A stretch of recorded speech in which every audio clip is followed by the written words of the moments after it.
જય માતાજી મિત્રો, સ્વાગત છે તમારું મારી યુટ્યુબ ચેનલ શિવરાજ પ્રોડક્શન પર। આજે આ વિડીયોની અંદર હોળીની તૈયારીથી લઈને હોળી પ્રગટાવવું અને હોળી કેમ મનાવવામાં આવે છે તેનો મહિમા આ વિડીયોની અંદર તમને સમજાવવાનો છે। તો વિડીયોમાં બન્યા રહેજો અને ગમે તો વિડીયોને લાઇક, શેર અને મારી યુટ્યુબ ચેનલ શિવરાજ પ્રોડક્શનને સબસ્ક્રાઈબ જરૂરથી કરજો, કેમ કે આજે આ વિડીયો હોળીનો મૂક્યો છે તો આવતીકાલે ધૂળેટીનો પણ વિડીયો અમે મૂકવાના છીએ। વિડીયોની અંદર તમે જોઈ રહ્યા છો આ જગ્યા અમારા ગામનો ચોકો છે, જે વેરાઈ માતા અને કાળકા માતાનું મંદિર છે અને ઉમેદપુરી બાપુનું પણ મંદિર છે। ત્યાં અમારા આખા ગામની હોળી પ્રગટાવવામાં આવે છે। અહીંયા ગામના લોકો જેમને હોળાયા બનાવ્યા હોય તે પોતપોતાના ઘરેથી હોળાયા લઈને અહીંયા મૂકે છે અને રાત્રે પછી અહીંયા હોળી પ્રગટાવવામાં આવે છે। તો અમે પણ અમારા ઘરેથી હોળાયા લઈ મારો શિવરાજ અને ભત્રીજી પ્રિયંશી બંને હોળાયા મૂકવા જઈ રહ્યા છે અને ત્યાં ગામના લોકો પણ હોળાયા મૂકવા આવશે અને રાત્રે ત્યાં હોળી પ્રગટાવો થશે। તમે જોઈ રહ્યા છો કે બધા બાળકો પોતપોતાના ઘરેથી હોળાયા લઈને અહીંયા વેરાઈ માતાના ચોકમાં જ્યાં હોળી પ્રગટાવવાની છે ત્યાં હોળાયા મૂકવા આવે છે અને ત્યાં સરસ મજાનો મોટો હોળાયાનો ઢગલો પણ કર્યો છે। આમ ગામમાંથી જેમને પણ હોળાયા બનાવ્યા છે તે બધા જ બાળકો અહીંયા હોળાયા મૂકી જશે અને પછી રાત્રે હોળી પ્રગટાવો થશે। ફાગણ સુદ પૂનમને હોળીના તહેવાર રૂપે ઉજવવામાં આવે છે અને બીજું કે દરિયા કિનારે રહેતા લોકો ફાગણ સુદ પૂનમને નાળિયેરી પૂનમ તરીકે પણ ઓળખે છે। હોળીના દિવસે હોળી દહન થાય ત્યારે આસુરી શક્તિનો નાશ થાય છે અને દેવી શક્તિનું સન્માન થાય છે। તો આવો આપણે સાથે મળીને હોળીનો મહિમા સમજીએ। હોળી સાથે પૌરાણિક કથા સંકળાયેલી છે અને શ્રીમદ ભગવદના 7મા અધ્યાયમાં કથા આવે છે। હિરણ્યકશ્યપ એ દાનવોનો રાજા હતો અને તેને બ્રહ્માજીનું વરદાન હતું કે તે દિવસે કે રાત્રે ઘરની બહાર કે અંદર, ભૂમિ પર કે આકાશમાં માનવ દ્વારા કે પ્રાણી દ્વારા, અસ્ત્ર કે શસ્ત્ર દ્વારા કોઈથી પણ તેનું મૃત્યુ થશે નહીં। આ વરદાનને કારણે તે લગભગ અમર બની ગયો હતો અને તેને મારવો અસંભવ થઈ ગયું હતું। આથી તે અભિમાની અને અત્યાચારી બની ગયો તથા સ્વર્ગ અને પૃથ્વી પર બધે જ હાહાકાર મચાવી રહ્યો હતો। તેને ભગવાનને પૂજવાનું બંધ કરાવી દીધું હતું અને કહેવા લાગ્યો કે હું જ પોતે ભગવાન છું અને તમે બધા મારી પૂજા કરો, એમ કરીને પોતાની પૂજા કરાવવાનું શરૂ કર્યું હતું। આ દરમિયાન હિરણ્યકશ્યપનો પુત્ર પ્રહલાદ, જે ભગવાન વિષ્ણુનો ભક્ત હતો, તેને કેટલાય પ્રલોભનો તથા ડર બતાવીને ભગવાનની ભક્તિથી દૂર કરવાના પ્રયત્નો કરવામાં આવતા હતા, પરંતુ પ્રહલાદ ડગ્યો નહીં અને પોતાની ભક્તિ ચાલુ રાખી। તેને પ્રહલાદને મારવા માટે કેટલા ઉપાયો પણ કર્યા, પરંતુ ભગવાનની કૃપાથી તે દરેક વખતે નિષ્ફળ રહ્યો। અંતે પ્રહલાદને મારવાના ઉદ્દેશ્યથી હિરણ્યકશ્યપે પોતાના પુત્ર પ્રહલાદને પોતાની બહેન હોળિકાના ખોળામાં બેસીને અગ્નિ પરીક્ષા આપવાનો આદેશ આપ્યો। હોળિકાને વચન હતું કે તે અગ્નિમાં બળશે નહીં, તેથી અભિમાનમાં આવીને પ્રહલાદને ખોરામાં લઈને અગ્નિમાં બેસી ગઈ। કહેવાય છે કે અભિમાન ભલભલાનો પાવર ઉતારી દે છે અને આપણે જોઈ પણ છે કે રાવણની સોનાની લંકા પણ અભિમાનના કારણે બળીને રાખ થઈ ગઈ હતી। હોળિકા પાસે એવી ઓઢણી હતી કે જે તેને પહેરે તેને અગ્નિ પણ સ્પર્શ કરી શકે નહીં કે બાળી શકે નહીં। પ્રહલાદે પોતાના પિતાની આજ્ઞાનું પાલન કર્યું અને હોળિકાના ખોરામાં અગ્નિમાં બેસી ગયો અને ભગવાન વિષ્ણુને પોતાનો જીવ બચાવવા પ્રાર્થના કરવા લાગ્યો। અંતે જ્યારે અગ્નિ પ્રગટાવવામાં આવ્યો ત્યારે પેલી ઓઢણી હોળિકાના મસ્તક પરથી ઉડીને પ્રહલાદના શરીરે વીંટાઈ ગઈ। આથી હોળિકા અગ્નિમાં બળીને ભસ્મ થઈ ગઈ અને પ્રહલાદ સાજે સાજો બહાર આવ્યો। આમ હોળિકાનું દહન થયું। તે ઘટના હોળીના ઉત્સવ રૂપે ઉજવવામાં આવે છે।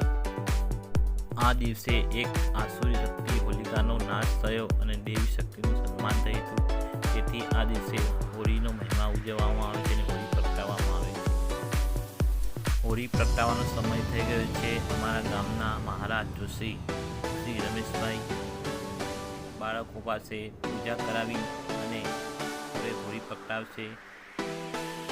કહેવાય છે કે બાળકો ભગવાનનું રૂપ હોય છે, એટલે 5 બાળકો પાસે પૂજા કરાવી એટલે કે 5 પરમેશ્વરની સાક્ષીએ હોળી પ્રગટાવવામાં આવશે અને હોળિકા દહન કરવામાં આવશે.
હોળી પ્રગટાવવાનો સમય થઈ ગયો છે. ગામના લોકો ધીરે ધીરે ચોકમાં આવી રહ્યા છે અને હવે પૂજા પૂરી થતાં હોળી પ્રગટાવવામાં આવશે. તો વિડીયોમાં બન્યા રહેજો અને વિડીયો ગમે તો લાઈક, શેર અને સબસ્ક્રાઈબ કરતા રહેજો અને કોમેન્ટ પણ કરતા રહેજો.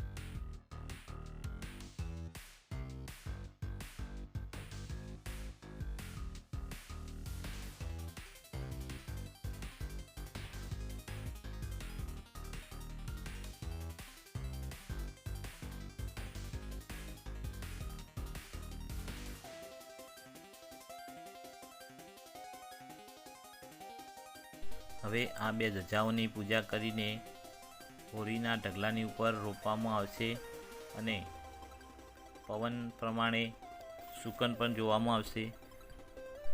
જ્યારે હોળી પ્રગટે અને એની જ્વાળ જે દિશામાં જાય એ પરથી શુકન નક્કી થાય છે.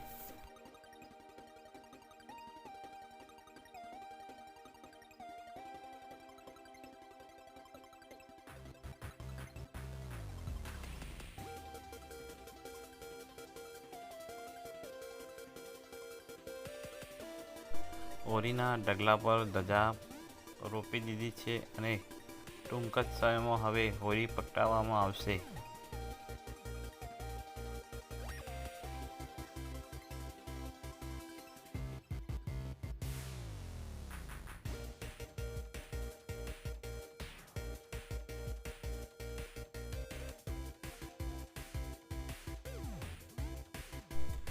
હવે હોળી પ્રગટાવવાનો સમય થઈ ગયો છે, તો હોળીની પૂજા કરી અને હવે હોળી પ્રગટાવવામાં આવશે. તમે જોઈ શકો છો બાળકો દ્વારા અહીંયા હોળિકાના ઢગલાને પૂજા કરવામાં આવે છે. તેને કંકુ અબીલ છોટીને પૂજા કરી અને ત્યારબાદ હોળી પ્રગટાવવામાં આવશે.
પ્રગટાવવામાં આવી રહી છે. પ્રદક્ષિણા કરીને હોળી પ્રગટાવવામાં આવશે.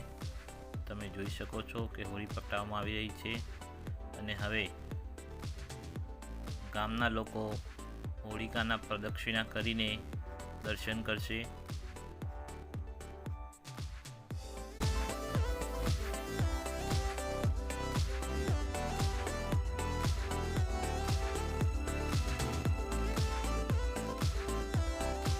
તમે જોઈ શકો છો કે હોળી પ્રગટી ગઈ છે અને ગામના લોકો હવે પ્રદક્ષિણા કરીને દર્શન કરી રહ્યા છે.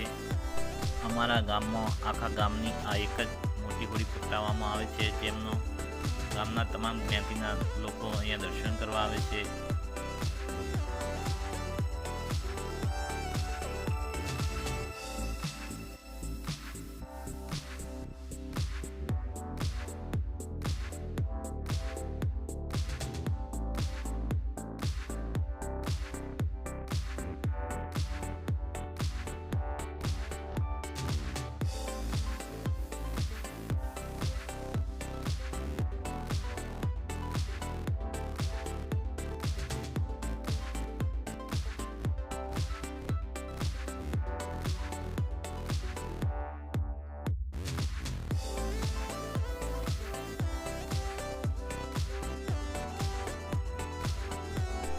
વિડીયોની અંદર તમે જોઈ શકો છો કે ખૂબ મોટી સંખ્યામાં અહીંયા ગામના લોકો હોળિકાના દર્શન કરવા આવી રહ્યા છે.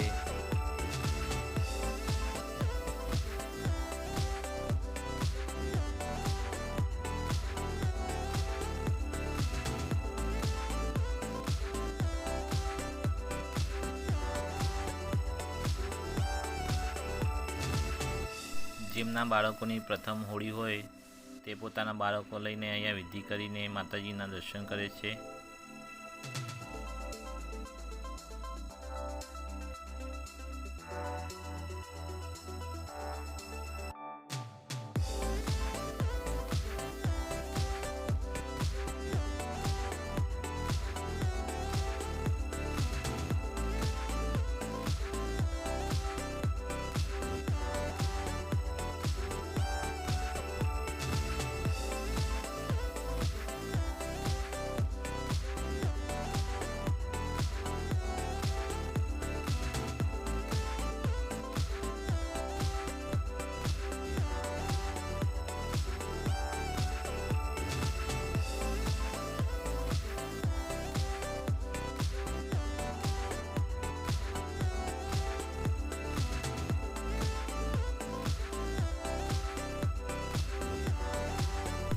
મારા ગામની હોળીનો આ ખૂબ સુંદર નજારો તમે જોઈ શકો છો કે આખા ગામના લોકો અહીંયા એકઠા થઈને એકસાથે મળીને હોળીનો તહેવાર ઉજવે છે.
સરસ મજાનો પૂનમનો ચાંદ ખીલ્યો છે.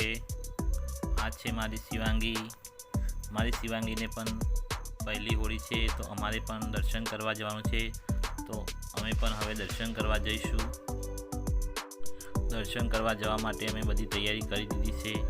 એક થાળમાં ધાણી લીધી છે, અંદર આયડા મૂક્યા છે અને સાથે ખજૂર પણ મૂકી છે. એક શ્રીફળ લીધું છે.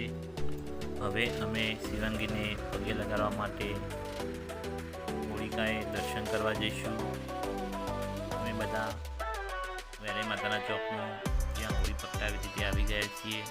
પૌરાણિક રીતિ રિવાજ અને માન્યતા મુજબ મારી શિવાંગીના કાકા એટલે કે આકાશ એને હોળિકાની પ્રદક્ષિણા કરાવીને દર્શન કરાવશે.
જય માતાજી મિત્રો, આ હોળીનો વિડીયો અહીંયા સમાપ્ત કરીએ છીએ અને આવતીકાલે ધૂળેટીનો વિડીયો મૂકશું.